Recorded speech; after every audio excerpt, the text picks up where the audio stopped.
Quero pedir a paciência dos irmãos, porque essa, para mim, será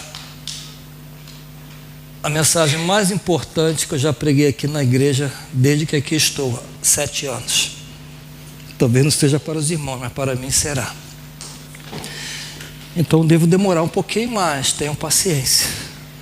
São 12:30, né? Para 1h a gente termina. Assentar na cadeira do compromisso é o tema da mensagem.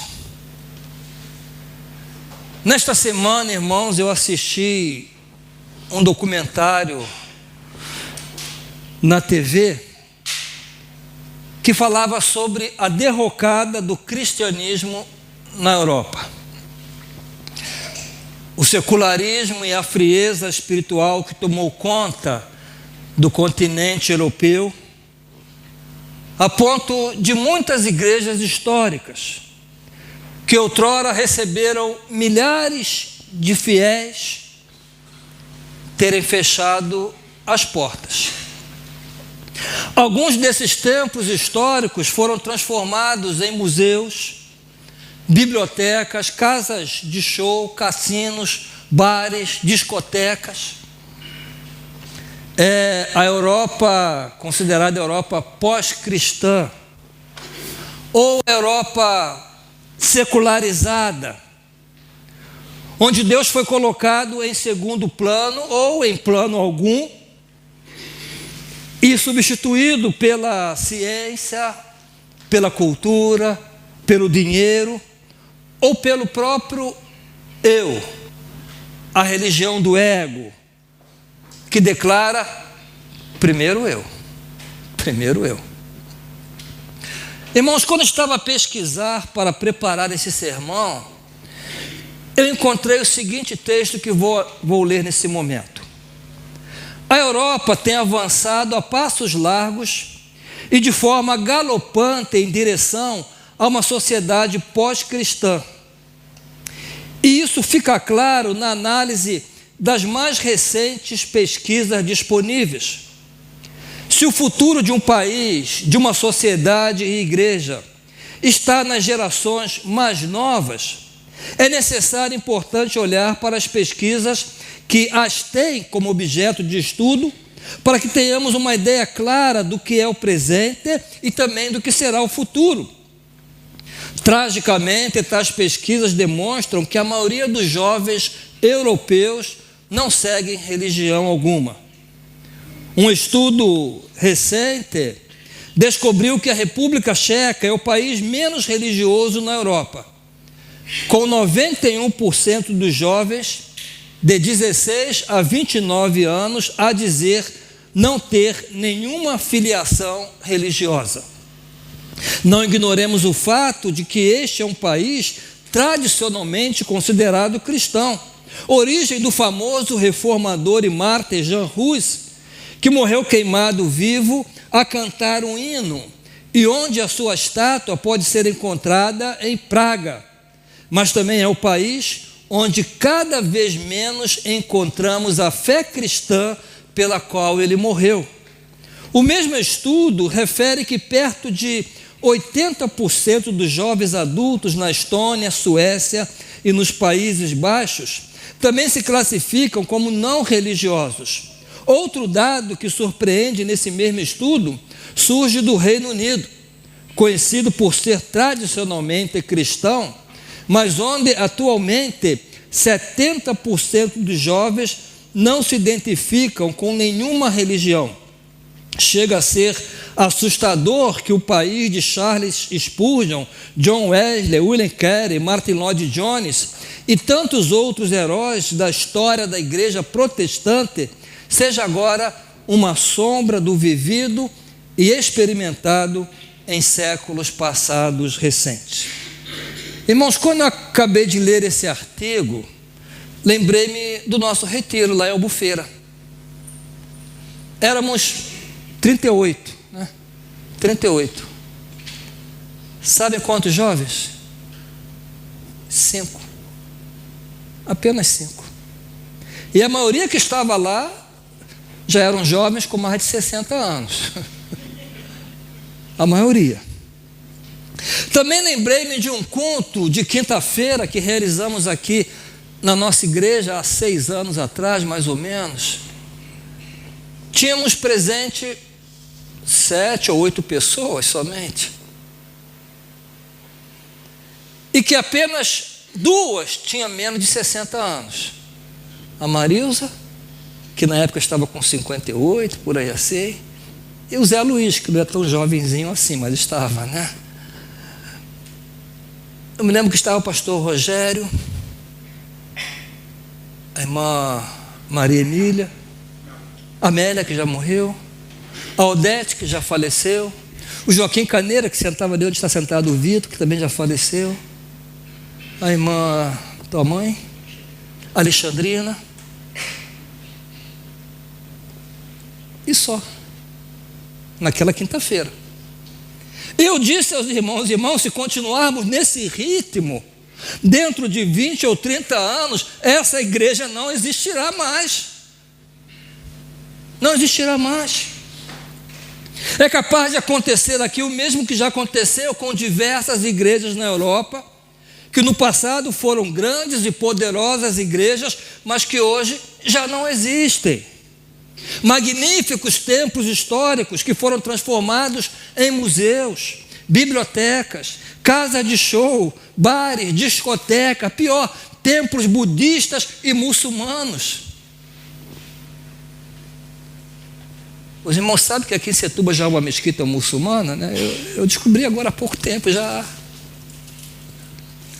Os irmãos conseguem imaginar esse local de culto aqui transformar-se num templo budista,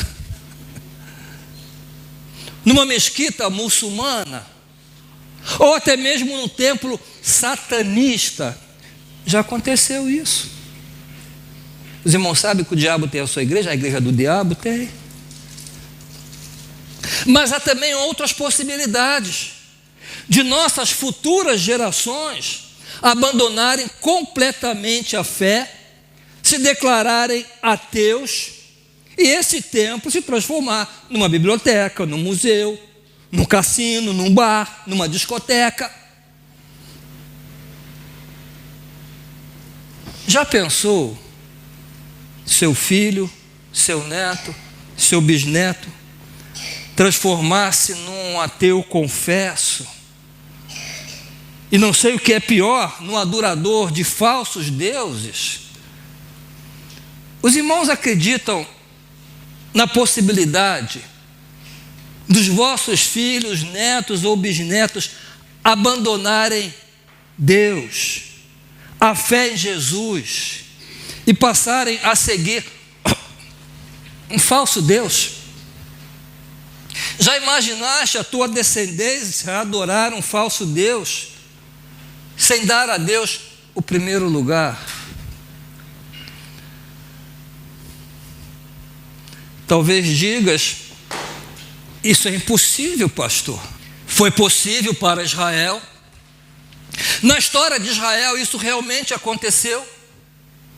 Juízes capítulo 2, versículo 7, diz assim: o povo prestou culto ao Senhor durante toda a vida de Josué e dos líderes que continuaram vivos depois de Josué, e que tenham visto todos os grandes feitos que o Senhor realizara em favor de Israel. Então, quando Israel tomou posse de Canaã sob o comando, a direção de Josué, diz a Bíblia que o povo serviu ao Senhor durante todo o tempo de Josué, toda a geração de Josué, a primeira geração depois de Moisés. E serviu a Deus também no tempo da segunda geração, depois que Josué morreu. Continuou a servir, a meia boca, mas continuou a servir. Mas quando a segunda geração morreu, no versículo 10, diz que Israel esqueceu-se de Deus de Abraão e serviu a outros deuses. Depois que toda aquela geração foi reunida a seus antepassados, surgiu uma nova geração que não conheceu o Senhor, e o que ele havia feito por Israel. Então os israelitas fizeram o que o Senhor reprova e prestaram culto aos Baalins. Então aqui temos a primeira geração, a segunda geração e a terceira geração. Essa terceira geração caiu no absoluto vazio de Deus, do Deus de Israel, e correu atrás de falsos deuses, culto aos Baalins. O fato, irmãos, é que nós, seres humanos, assim somos. Ateu não existe. Não existe ateu. Todo ser humano tem um Deus. Tudo que ocupa na sua vida o lugar de Deus é o teu Deus. Pode ser ateu do Deus da Bíblia. Nesse Deus da Bíblia eu não acredito, eu não creio. Mas essa pessoa vai encontrar outro Deus ou outros deuses. A ciência, para alguns, é o seu Deus. Só creem naquilo que a ciência diz. Tem que estar cientificamente provado. O dinheiro, para muitos, é Deus. Jesus chamou Mamon Deus. Inclusive o seu próprio ego. Sempre estamos a servir a algum Deus, sempre. Há algo que ocupa o centro da nossa vida e que determina a maneira como vivemos, determina valores, prioridades, decisões e escolhas. Orientamos as nossas vidas a partir de algo que consideramos de valor absoluto, ainda que seja o nosso próprio ego, ou o nosso próprio prazer, a nossa própria realização, a nossa própria satisfação, ou a nossa própria felicidade. Por exemplo, tem um Deus. Sabe qual é o meu Deus? Felicidade. O Deus felicidade, e vou fazer de tudo para ser feliz. E se me atrapalhares no meu caminho em busca da minha felicidade, eu passo por cima de ti. Porque tem um Deus chamado felicidade. E que fique claro, a minha felicidade, não a tua. Todo mundo tem um Deus. Israel caiu no vazio do Deus dos seus antepassados e foi buscar outros deuses. Culto aos Baalins. A Bíblia diz que Josué conhecia Deus. E Josué conhecia os feitos de Deus.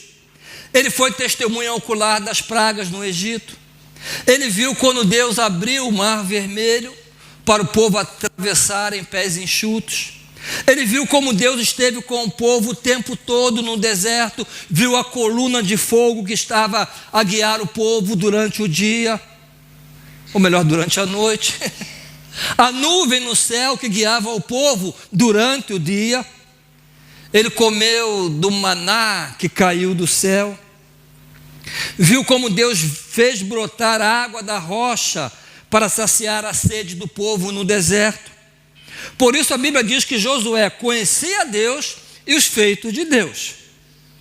Então Josué estava aqui nessa cadeira. Mas esta segunda geração,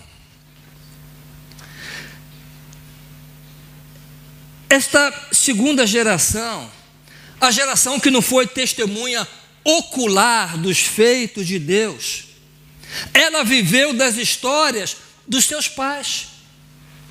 Essa geração aqui, a primeira, orava porque conhecia Deus, tinha experiência com Deus. Essa aqui não orava. O que fazia? Pedia para o pai e para a mãe orar. Ora por mim, pai. Ora por mim, mãe. Essa geração conhecia os mandamentos e as ordenanças de Deus. Já esta geração não conhecia. Essa geração conhecia as histórias maravilhosas de Deus contadas por seus pais, não tiveram uma experiência pessoal. Então, essa geração dizia: esse é o nosso Deus, porque o que fez pelos nossos pais, vai fazer por nós também. Mas ela de fato não conhecia Deus, viveu da fé dos seus pais. Não teve uma experiência de primeira mão com Deus. E, portanto, não teve o que dar a essa outra geração aqui. Não teve o que dar. Essa geração pedia oração a seus pais. Mas essa geração sabia que o avô orava. Sabia que a avó era uma mulher de Deus, que orava. Mas e o pai? Não sei. E a mãe? Também não sei. O avô sim era um homem de Deus. Só que o avô morreu, a avó morreu.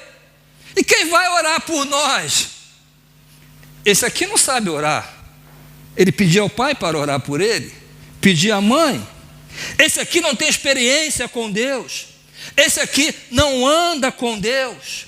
Ele ouviu histórias a respeito de Deus, mas na verdade não conhece a Deus. Conhece de ouvir falar, mas nunca teve uma experiência pessoal, íntima com o Senhor. O que ela passou para essa geração? Essa geração caiu num vazio de Deus e vai seguir os Baalins, os falsos deuses de outras nações.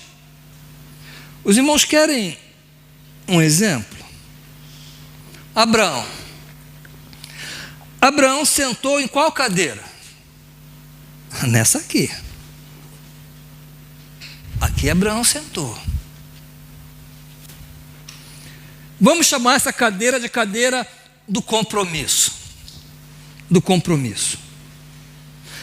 Essa cadeira aqui, por falta de uma expressão melhor, eu chamei de café com leite.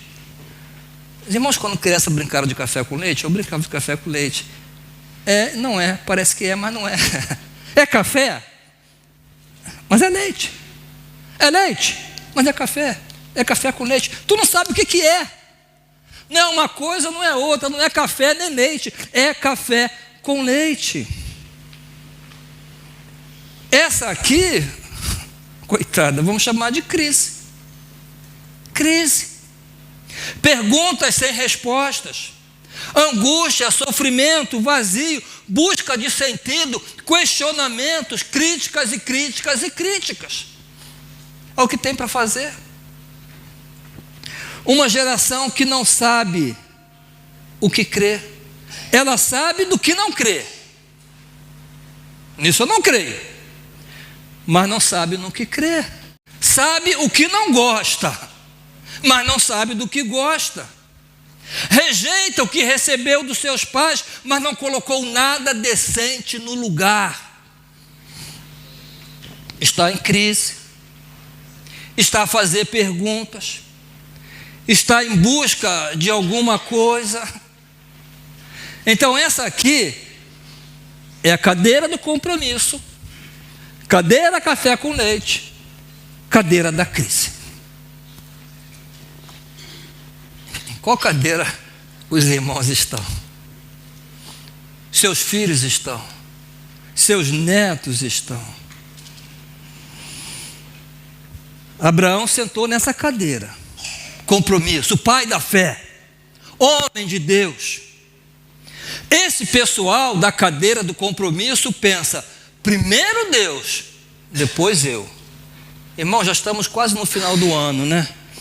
E passamos aqui todo ano a dizer primeiro Deus, porque foi o tema nosso desse ano, primeiro Deus, primeiro Deus. Compromisso, primeiro Deus, depois eu. Esse pessoal da cadeira do café com leite pensa: primeiro eu, se sobrar tempo, Deus. Primeiro eu, depois Deus. E o pessoal da crise pensa: primeiro eu, depois eu, depois eu, depois eu. Deus não existe. Mas Abraão sentou aqui. Primeiro Deus, depois eu. Aí Deus lhe disse: Abraão, quero o teu filho. Abraão respondeu: toma meu filho, porque primeiro Deus. Dar o meu filho era a última coisa que eu gostaria de fazer. Mas não vivo a pensar no que eu gostaria de fazer. Vivo a pensar no que o Senhor quer que eu faça. Não a minha vontade, mas a tua vontade. Seja feita a tua vontade. Primeiro Deus, depois eu. Compromisso. Como se chamava o filho de Abraão? Isaac. Isaac sentou onde? Sentou aqui. Café com leite. O que os irmãos sabem de Isaac? Os historiadores, os pesquisadores da história de Israel, dizem que Isaac foi filho de um grande pai e pai de um grande filho. Mas ele mesmo não influenciou em nada. Não tem uma história relevante a respeito de Isaac. Até a esposa o pai teve que arrumar para ele. De Isaac não temos nada. Do filho dele, Jacó, tem.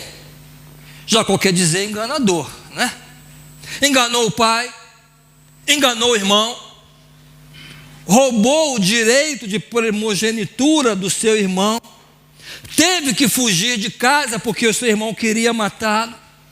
Mas depois de alguns anos ele teve um encontro com Deus que mudou a sua vida.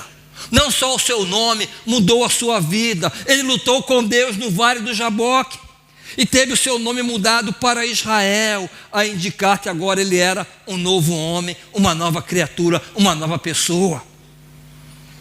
E deu origem às 12 tribos de Israel. Davi. O rei Davi sentou onde, irmãos? Aqui. Deus mesmo disse: achei Davi, o homem segundo o meu coração. Vamos abrir um parênteses aqui. Adúltero, assassino, mentiroso, sanguinário, mas um homem segundo o coração de Deus.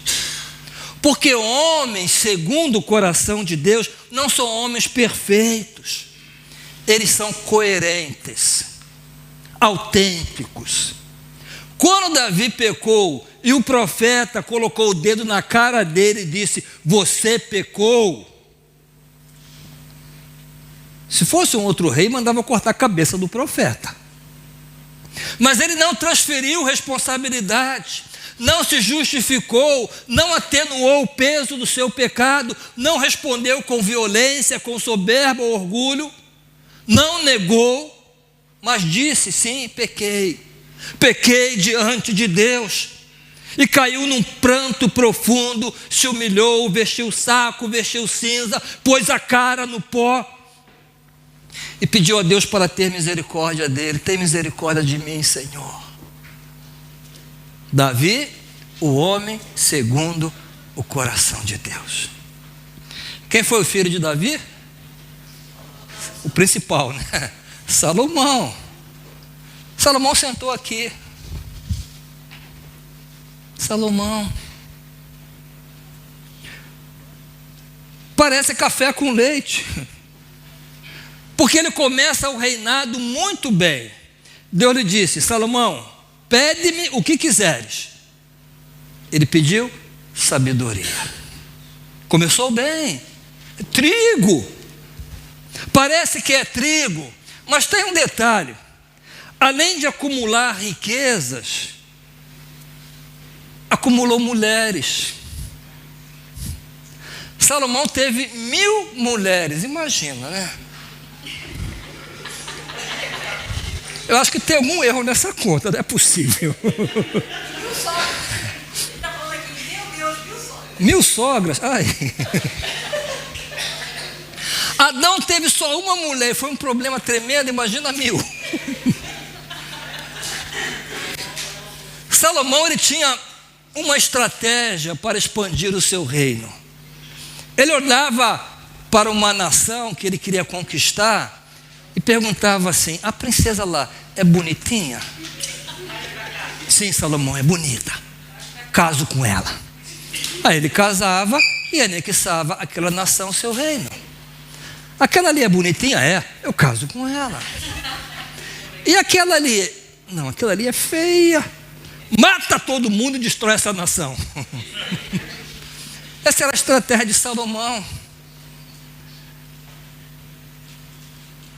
O problema era que essas princesas com que ele casou-se eram de nações idólatras. Deus havia proibido fazer isso. Mas Salomão não quis saber disso. Deus havia dito: não pode acumular riqueza, não pode acumular mulheres. Salomão passou por cima disso. Eu lembro, irmãos, que quando eu fui consagrado ao ministério pastoral, um pastor idoso me disse assim: Ricardo, tenha cuidado com 3 barras. Aí eu: que barras? Ele: barra de ouro, barra de saia e São João da Barra.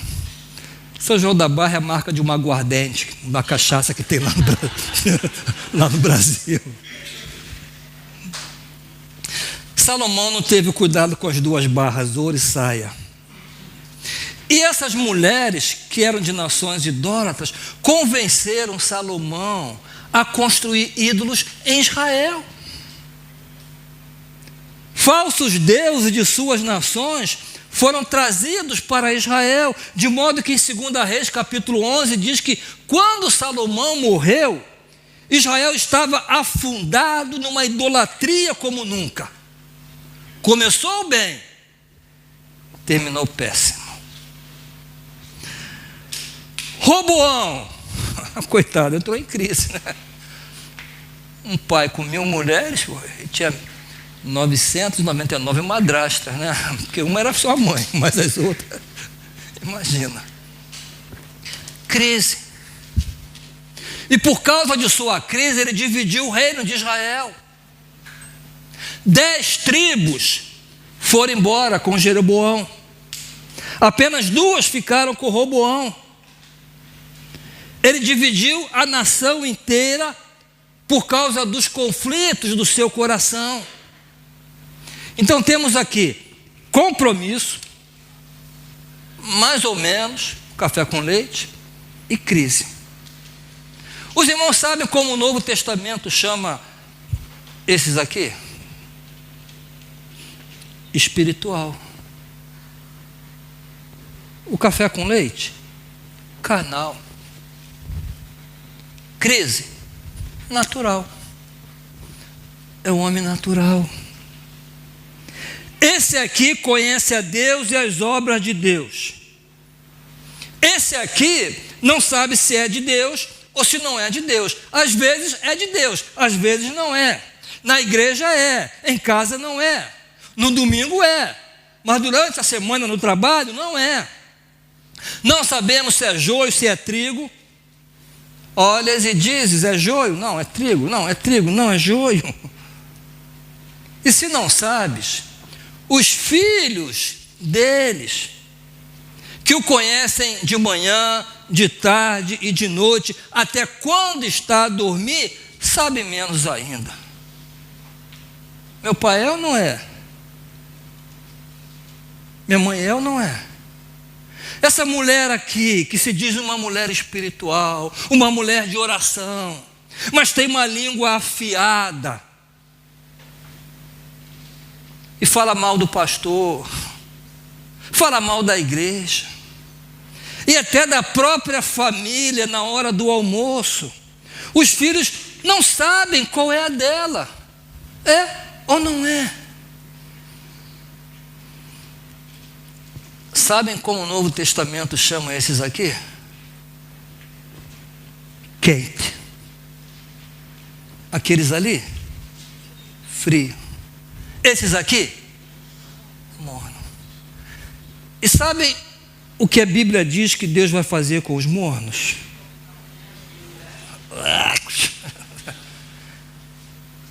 O morno causa náuseas em Deus. Ele diz: vou vomitar.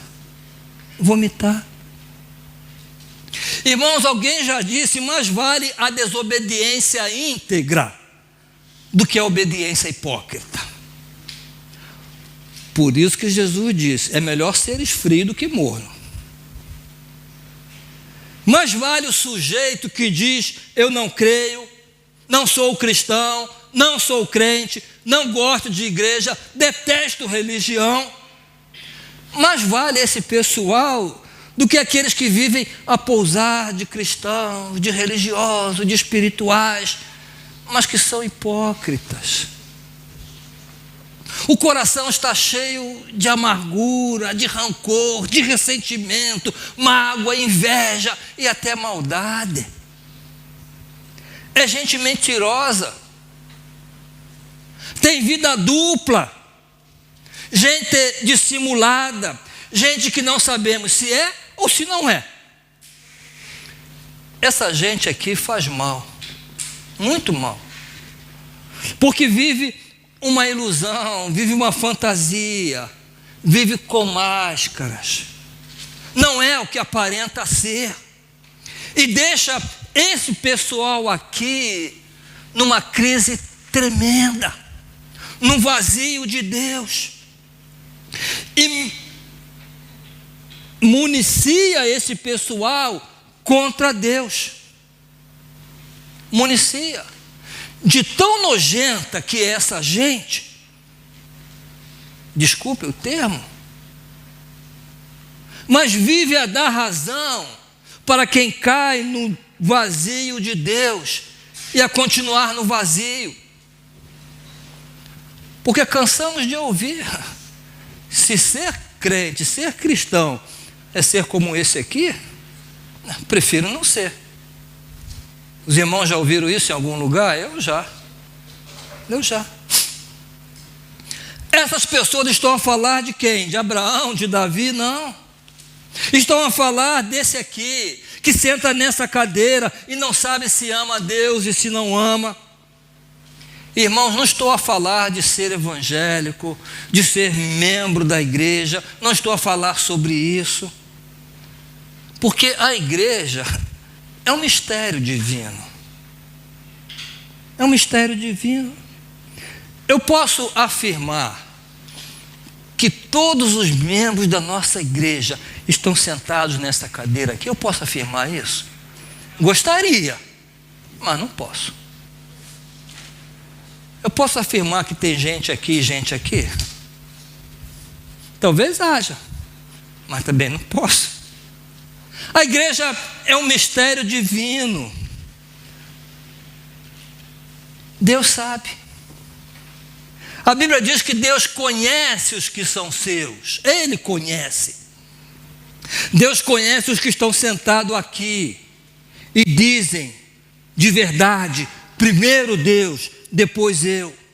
Eu amo a Deus, estou comprometido com Jesus Cristo. E toda vez que tento escolher, ou que tenho que escolher, eu vou escolher honrar a Jesus e a fazer a vontade de Deus na minha vida, porque eu sou um discípulo de Jesus, eu sou um seguidor de Jesus. O Deus que invoco como Pai é o Deus de Jesus, e Ele me ensinou a respeito desse Deus que eu amo. Eu tenho um compromisso, e tenho que organizar a minha vida, a minha cabeça, o meu coração, fazer tudo o que faço para a glória de Deus. É assim que vivo. Irmãos, esse é o meu desejo. E espero que seja o desejo dos irmãos também. Não sou perfeito, não consigo. Lá no retiro eu falei para os irmãos que uma pessoa uma vez me perguntou: pastor, você vive tudo que pregas? Tudo? Sim, tudo que prega. Ah, irmão, nem Paulo vivia. Paulo dizia: sei que eu quero fazer, eu não faço. o mal que eu não quero eu faço. Não sou perfeito. Mas Deus sabe o quanto dói na minha alma, no meu coração, quando não consigo. Paulo dizia, eu me esforço, eu também me esforço. Não sou perfeito, mas não sou dissimulado. Não sou hipócrita. Não tenho duas caras. Procuro ser autêntico, em vez de usar máscara. Desculpe eu falar sobre mim, mas sabe qual foi o maior elogio que eu já recebi na minha vida? Foi da minha filha. Num culto que comemoravam 25 anos de ministério meu, na minha ex-igreja, 2016. Ela foi lá na frente e disse assim, olha, eu quero dizer para os irmãos, meu pai, ele é autêntico. O que ele é na igreja, ele é em casa. Ele é autêntico.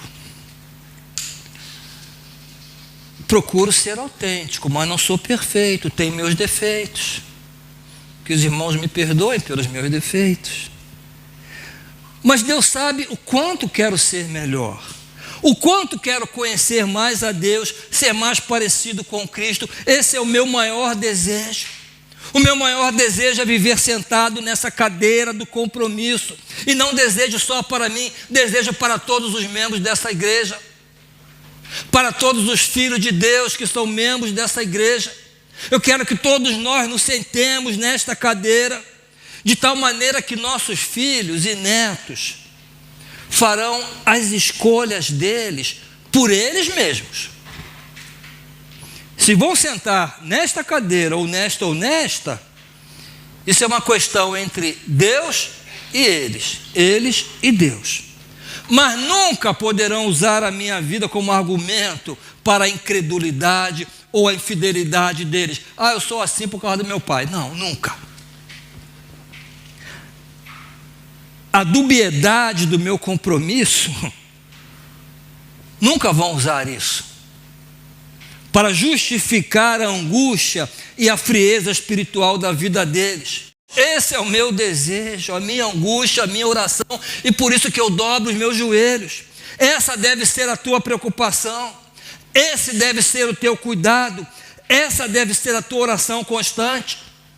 Se os teus filhos fizeram, ou se um dia fizerem, a escolha de estarem longe de Deus e longe da igreja, certifica-te de que não herdaram a tua falta de compromisso, ou pior, a tua acidez, a tua frieza, a tua dubiedade, a tua hipocrisia, o teu discurso, a tua crítica.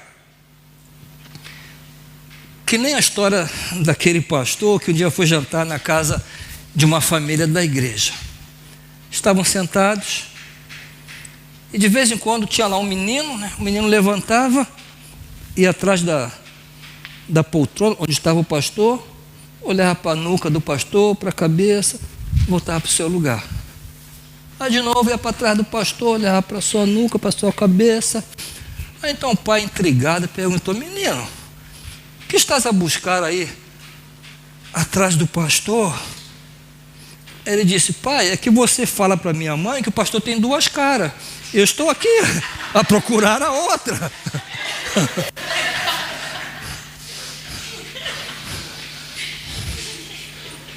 Eu queria ver a outra cara.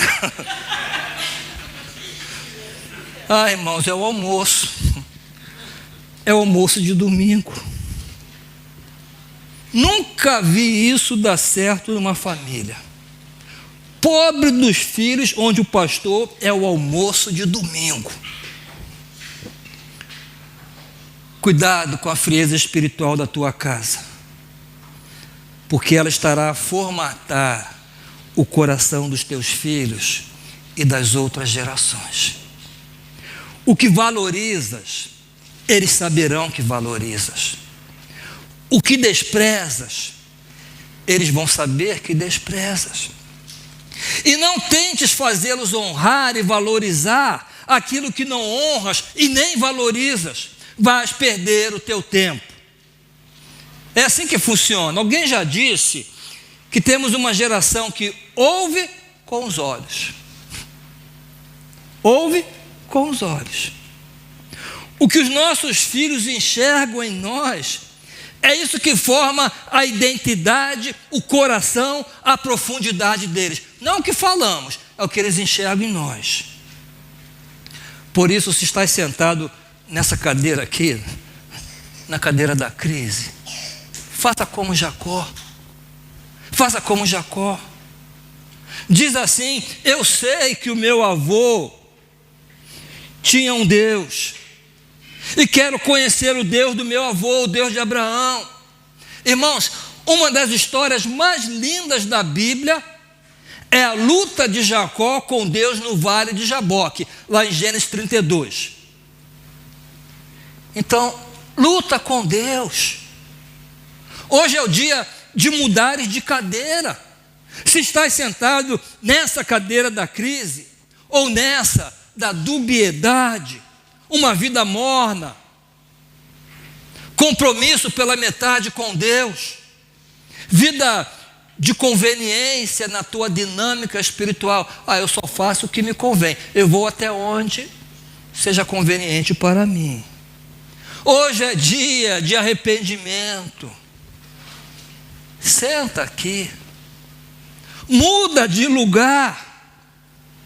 E se és a primeira geração de cristãos da tua casa, da tua família, que responsabilidade, que privilégio tens de sentar-te nesta cadeira do compromisso, para que a tua família veja a diferença que Jesus fez na tua vida, que a tua família possa testemunhar, que os teus filhos possam dizer: sim, houve um dia que eu vi o meu pai sentado aqui, a minha mãe sentada ali, mas o que me lembro mesmo e marcou a minha vida foi o dia em que o meu pai e a minha mãe levantaram-se dessa cadeira e sentaram-se na cadeira de um compromisso com Deus. Eu vi a diferença que Jesus fez na vida dos meus pais. Não te sintas culpado pelo tempo que vivestes aqui ou ali. Davi também viveu. Abraão viveu coisas ali. Moisés também. Todos os homens da Bíblia e todos os heróis da fé cristã viveram coisas aqui ou ali. Mas quando a Bíblia foi contar a história desses homens, e nós lemos a história desses homens, o que nós lembramos é que o compromisso desses homens com Deus fez absoluta diferença na vida deles. E que sentaram nessa cadeira do compromisso e disseram: primeiro Deus, depois eu. Irmãos, eu oro pelo futuro da primeira igreja evangélica batista de Setúbal. Oro pelos vossos filhos, pelos vossos netos. Oro pelos meus também, que estão lá no Brasil, como eu oro. Que tenhamos a alegria e a dignidade de entregar às futuras gerações uma igreja viva, um evangelho vivo, gente apaixonada por Jesus e comprometida com Deus, com o reino de Deus e com a sua justiça. Então, o meu convite é para que tomes posição no mundo espiritual e digas: a minha cadeira é a cadeira do compromisso. Primeiro Deus, depois eu. Primeiro Deus, depois eu. Irmãos, esse é o antídoto, é o remédio para a frieza espiritual, para que essa igreja permaneça e não venha fechar as portas algum dia, porque o secularismo tomou conta dela. Não. Primeiro Deus, depois eu. Amém?